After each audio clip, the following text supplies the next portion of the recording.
Entrevista con Arnulfo Joel Correa Chacón, infectólogo. Nos gustaría platicar con usted a 5 años de la llegada de la pandemia por la COVID-19. ¿Cómo nos encontramos actualmente? Pues yo creo que nos sirvió una lección para darnos cuenta que no estamos preparados para una emergencia de estas características, de que no estamos preparados para una nueva pandemia y que no existen protocolos, a pesar de lo que pasó con el COVID, que no existen actualmente protocolos para en caso de que se llegara a presentar una nueva pandemia. ¿Qué más nos enseñó? Nos dimos cuenta de toda la información que se nos ocultó y la información mal dada por las autoridades gubernamentales en su momento, que conllevó a una tasa de mortalidad mayor que el resto del país, ¿no? Uh-huh.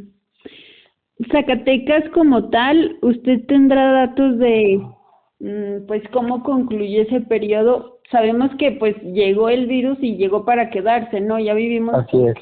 Pero al corte, digámoslo así, de 2025, ¿cuáles son las estadísticas actuales? Bueno, no puedo decir las estadísticas toda vez que desde el momento que ya vimos que hay un medicamento y que hay una vacuna que hasta cierta forma nos ayuda a prevenir, a proteger contra la enfermedad, obviamente podríamos decir que ya está controlado hasta cierto punto el virus. Obviamente sigue afectando a población de alto riesgo, como serían los adultos mayores, los menores de 5 años, las embarazadas, o los que tienen alguna enfermedad concomitante como cáncer y que están en quimioterapia. Obviamente el COVID en ellos les va a ser más severo y puede llevarlos a complicar.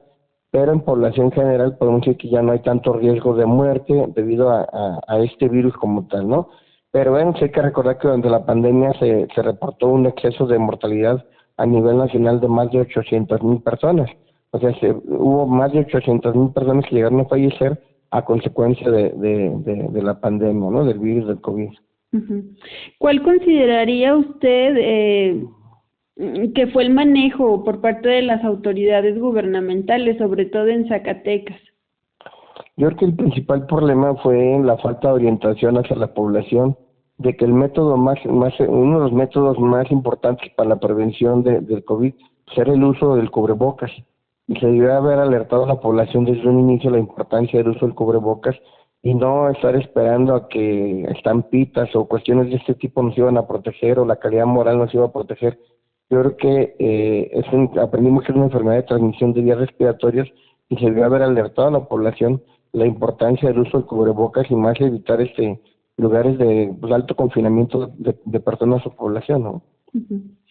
Y ahora, por parte de la población, ¿usted considera que nos dejó una lección? Digo, porque una parte es lo de las autoridades, ¿no? La cuestión de los hospitales, el manejo, que usted comenta, pues seguimos igual, ¿no? Sí, bueno, en cuanto a la población, bueno, ¿por qué México fue uno de los países que tuvo mayor exceso de mortalidad?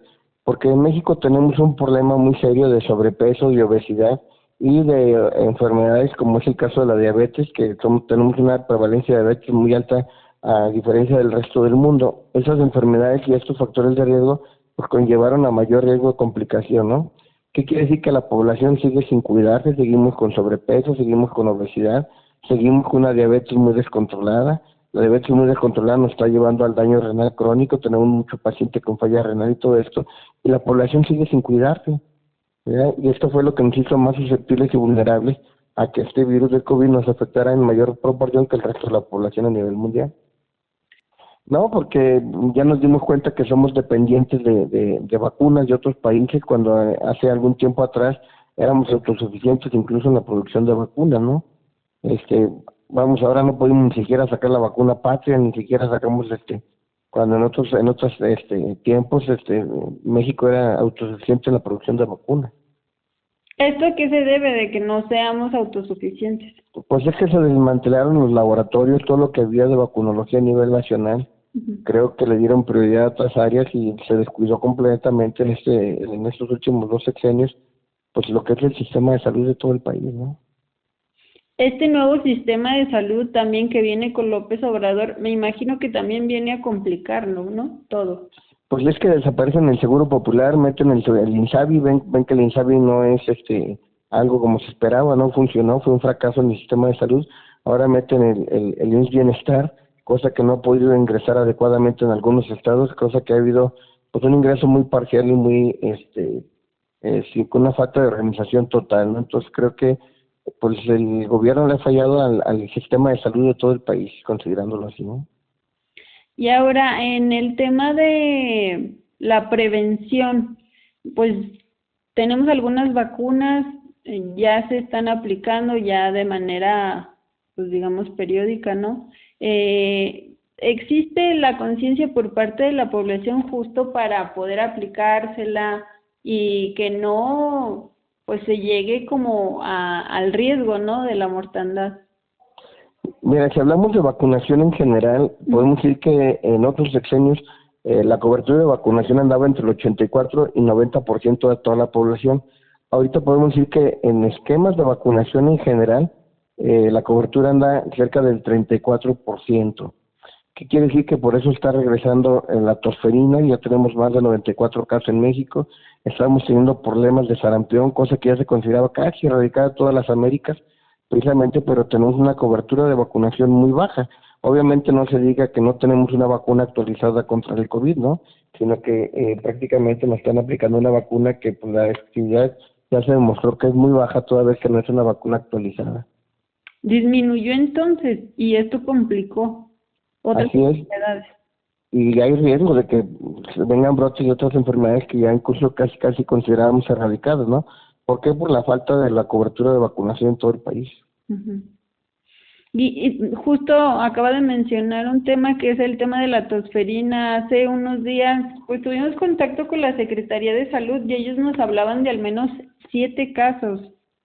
¿Usted qué registro tiene o...? Bueno, yo he visto las estadísticas que ha reportado a nivel nacional y la última estadística que observé se mencionaba 97 casos confirmados en todo el país. Uh-huh. ¿Verdad? Cuando realmente es una enfermedad prevenible totalmente por vacunación. Entonces, por un lado, pues desaparecen las campañas nacionales de vacunación, aquellas que daban. Por otro lado, ya no hay revisión de cartillas de vacunación en las escuelas primarias. Por otro lado, tenemos los grupos de antivacunas.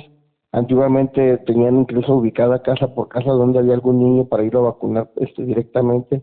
Y por otro lado, la indolencia también de la población hacia tenerles los esquemas de sus hijos pues un esquema completo de vacunación, ¿no? Uh-huh. Okay. Pues creo que falta también la corresponsabilidad de los padres de familia para estar al pendiente de sus cartillas de vacunación de sus hijos. Muy bien. Doctor, pues algo más que a usted le gustaría agregar. Pues que realmente no estamos, esto es muy importante, que no estamos preparados para una nueva pandemia. Los hospitales del sector salud están al límite máximo de capacidad. Entonces, cualquier otra cosa que se llegue a presentar, pues nos va a encontrar totalmente otra vez descoordinados como nos pasó con la pandemia del COVID.